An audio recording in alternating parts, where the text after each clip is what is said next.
I'm pleased to be delivering the first of 4 keynote speeches here today that will focus on what I believe the new New South Wales should look like as we emerge from the COVID pandemic.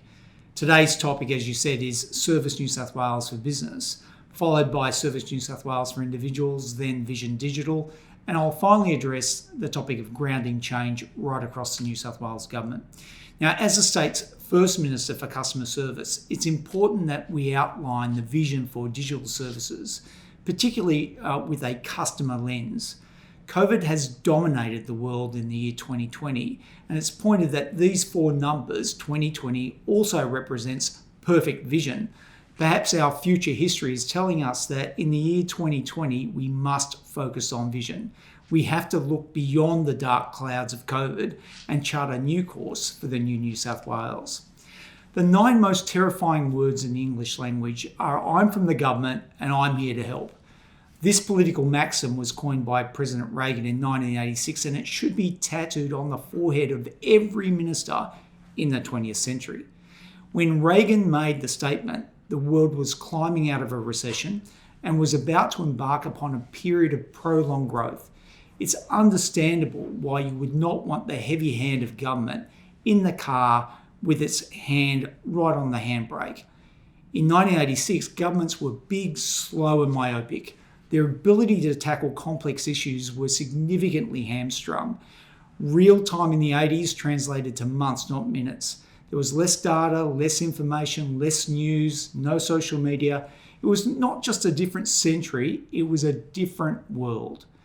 There's been profound changes over the last 2 decades, and they've demanded that we revisit the Reagan maxim.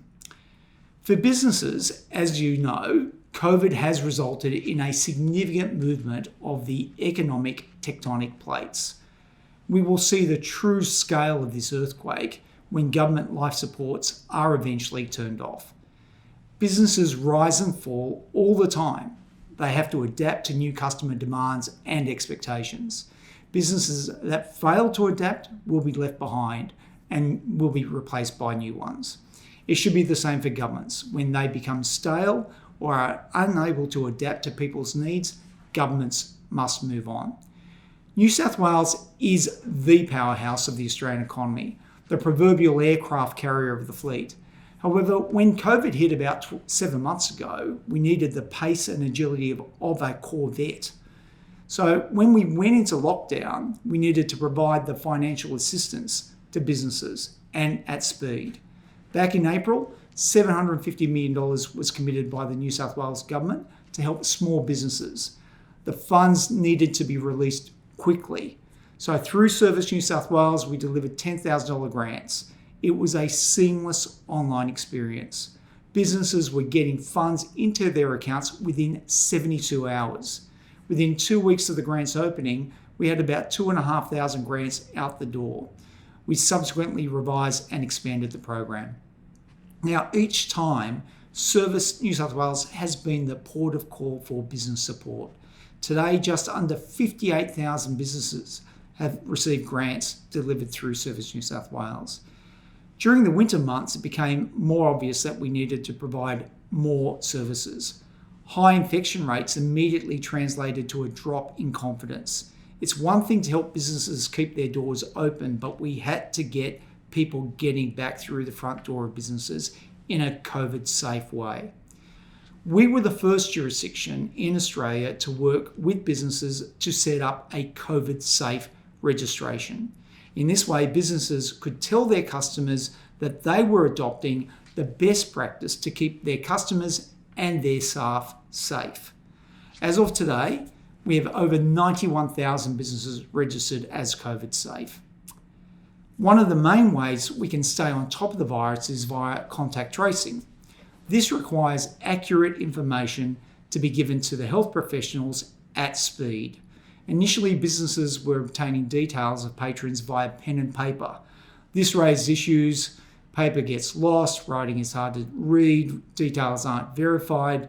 We then insisted we move to digital and we get it onto QR. As of today, under 10,000 businesses are using the Service New South Wales QR code, with nearly 500,000 people right across the state having access to this service.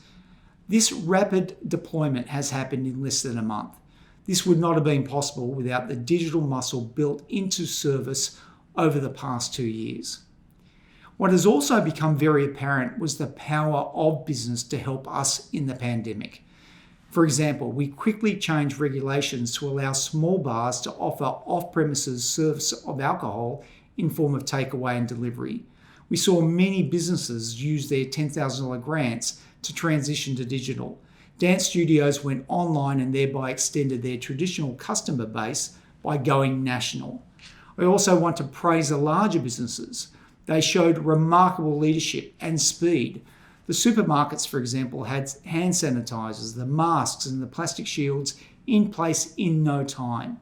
New South Wales businesses have been critical in our response to this pandemic, and they are our second line of defence. When infection rates are low, it's easy to become complacent. However, if you're entering in a business and you are required to wash your hands and record your details, then it's a reminder that we are still in a pandemic. And it's hopefully a prompt for us to maintain our COVID hygiene. When I first raised the need for businesses to have QR codes as part of their new COVID check-in culture, a number of my colleagues argued it was just too hard for businesses to adjust. This has been proven wrong. Too often, governments fail to realise that at the heart of every business, particularly small businesses, are entrepreneurs. They have a ton of courage and they find ways to adapt, essential qualities needed in a pandemic. And in the past 6 months, businesses have gone digital. And what has become very apparent in this pandemic is that governments not only need to work for business, they need to work with business to create more jobs, safe jobs, good jobs, healthy society. So what does a new New South Wales for business look like? Let's start with regulation. Back in 2015, the government started a journey on what became known as the Commerce Regulator Project. The impetus for the project was that the realisation that the New South Wales government alone, there was 68 different government identities which regulated businesses in some shape or form. That's 68 different doors a business would have to walk through to start their journey dealing with government. The broad and overly simplified idea was to crunch as many agencies as we could into one. This was always going to be a difficult task, particularly when dealing with the size and complexity of an aircraft carrier. The way forward is to create an e-regulator. We have so many regulators, each with their deep well of expertise. Safe Work, Fair Trading, Food Authority, State Insurance Regulatory Authority, Small Business Commissioner, New South Wales Liquor and Gaming, the list goes on and on. Plus, you had the regulators at the federal level and the local council level.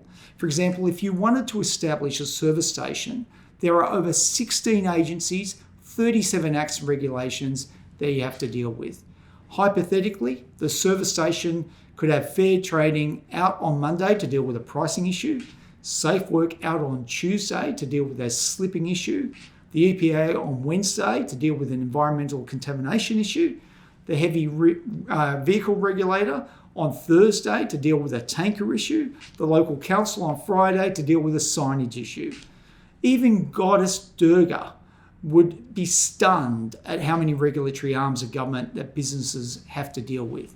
The problem is, unlike the Goddess Durga, the regulatory arms of government are not coordinated. Creating an e-regulator provides that much needed coordination, which in turn helps us to deliver on a single touch point for business.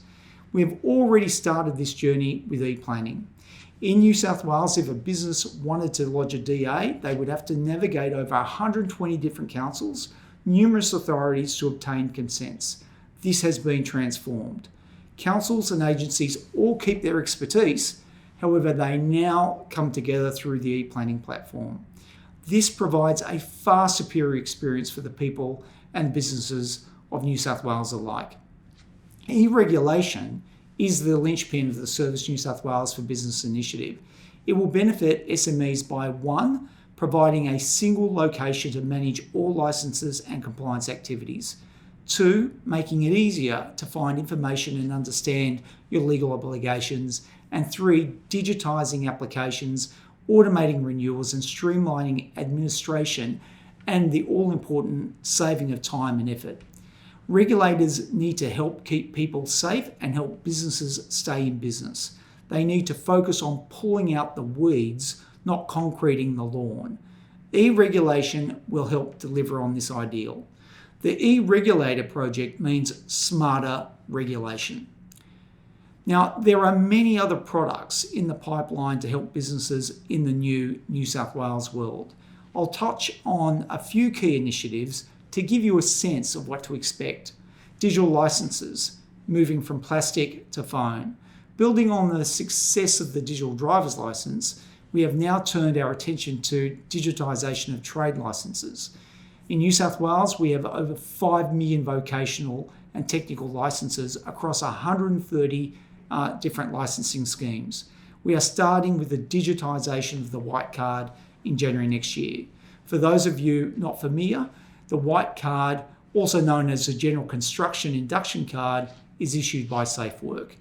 It's required by all workers who want to carry out construction work, including tradespeople, surveyors, labourers, supervisors, and site managers. There are around 1.6 million white card holders in New South Wales.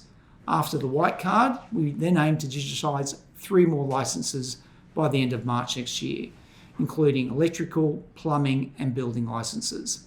Digitisation of licence applications will also occur. By June next year, we will have digitised the application and process for asbestos and demolition and conveyance of licences.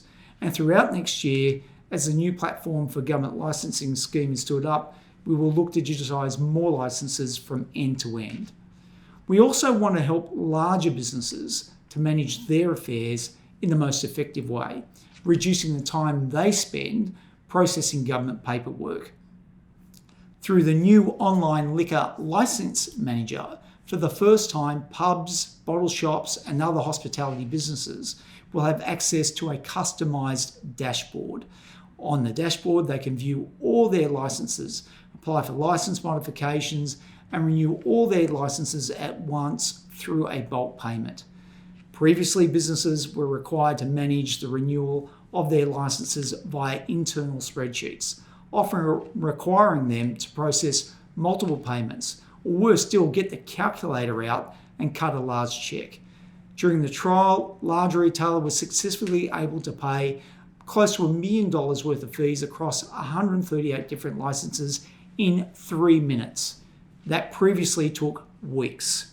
Through the rollout of a new digital vehicle renewal notice function in May 2021, we'll be able to give you notices via the New South Wales app.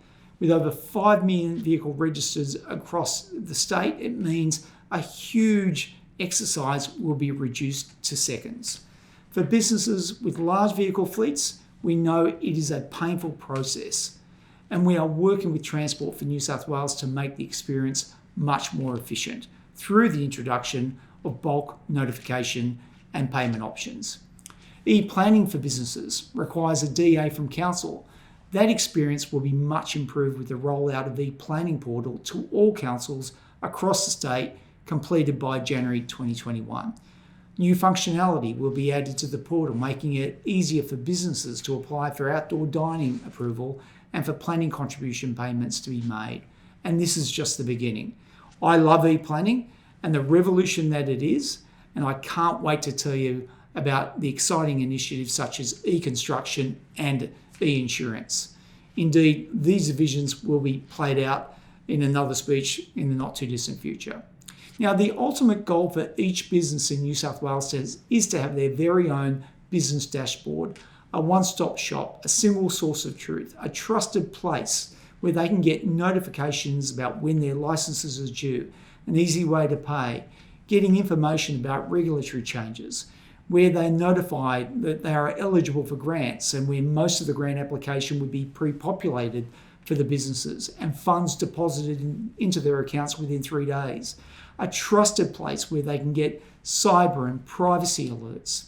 Now, in the old world, businesses would typically engage with a labyrinth of government for 2 reasons. They need to comply with an ever-evolving plethora of regulations, and they would need to pay fees, fines, and taxes. No wonder Reagan wanted us to get out of the way. The new post-COVID world must be where government helps businesses to start, thrive, and grow. Business wants less off the rack and more tailor-made. This is the vision for the new New South Wales for Business.